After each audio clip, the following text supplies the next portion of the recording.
বন্ধুরা, আজকে আমি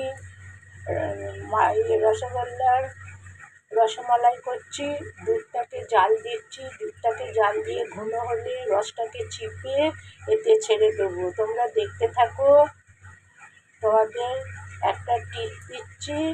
টিপসটা হলো, তোমাদের ভাত যদি গলে যায় তখন গোটা ঢ্যাঁড়স ভেতরে দিয়ে দেবে, তাহলে আর ভাতগুলো গলবে না, আর কাঁচা জল দিয়ে দেবে।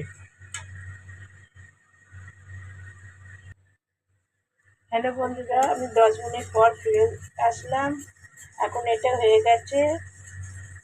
এবারে একটু বাতাসা দেবো।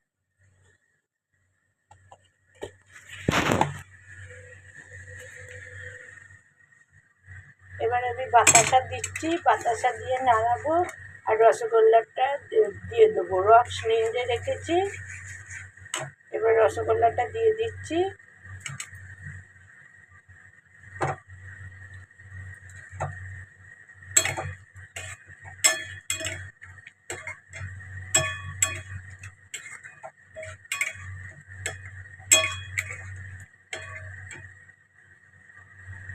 বন্ধুরা, ভিডিওটা ভালো লাগলে লাইক করবে, শেয়ার করবে।